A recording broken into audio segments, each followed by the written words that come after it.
Imagine करो तुम एक जगह से गुजर रहे हो, वहां पे तुम एक कॉम्प्लेक्स मशीन देखते हो। उस मशीन को देखने के बाद तुम इस बात पे कायल हो जाते हो कि इस मशीन को किसी ना किसी ने तो बनाया है। सिमिलरली यूनिवर्स भी ऐसा ही है। यूनिवर्स में वास्ट मेजॉरिटी ऑफ गैलेक्सीज हैं, स्टार्स हैं, प्लैनेट्स हैं। हर कोई फिजिक्स के लॉज के मुताबिक चल रहा है और इन सब चीजों को देखने के बाद तुम इस बात को डिनाई नहीं कर सकते कि इस यूनिवर्स को किसी ने बनाया है।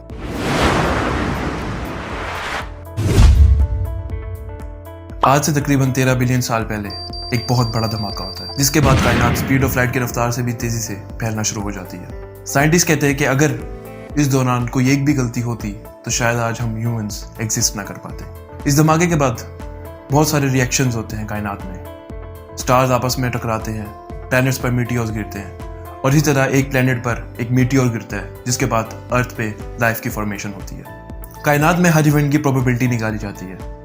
इस इवेंट की प्रोबेबिलिटी थी 1 in 1 ट्रिलियन। ये ऐसा ही है कि आप एक प्लेनेट को 1 ट्रिलियन चांसेस दें और वो एक चांस में उस लाइफ को फॉर्म कर पाए। लाइफ फॉर्म हुई, स्पीशीज फॉर्म हुई, बट उसके बाद एक बहुत कॉम्प्लेक्स प्रोसेस हुआ जो इंसानी तारीख का सबसे बड़ा कॉम्प्लेक्स प्रोसेस है, जिसके बाद इंसानी तारीख आज तक सर्वाइव कर पाई है, और वो था एवोल्यूशन। लोग समझते हैं कि एवोल्यूशन एक बहुत सिंपल प्रोसेस था।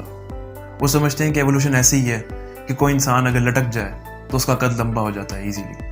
बट एवोल्यूशन एक बहुत कॉम्प्लेक्स प्रोसेस है। इवन कई सारी स्पीशीज आज तक सर्वाइव कर पाई हैं तो एवोल्यूशन की वजह से कर पाई हैं। ह्यूमंस जैसी स्पीशीज इस एवोल्यूशन के थ्रू ही यहाँ तक पहुँच पाई हैं। इवन कई साइंटिस्ट ने ह्यूमंस जैसे इंटेलिजेंट बीइंग की एवोल्यूशन की प्रोबेबिलिटी भी निकाली है, और वो प्रोबेबिलिटी है 1 in 10 बिलियन। कई साइंटिस्ट ऐसे भी हैं जो एवोल्यूशन पे बिलीव नहीं करते।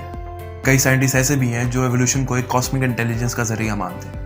साइंटिस्ट जैसे चंद्र विक्रमासिंघे, जिन्होंने 10 एंजाइम्स में अमीनो एसिड्स की अरेंज होने की प्रोबेबिलिटी निकाली है, वो भी इस बात को मानते हैं कि एवोल्यूशन के पीछे किसी कॉस्मिक इंटेलिजेंस का हाथ था। वो ये तक कहते हैं कि एवोल्यूशन पर यकीन करना ऐसा ही है जैसे किसी जंक यार्ड से एक आंधी गुजरे और उसके बाद वो पीछे एक हवाई जहाज छोड़ जाए।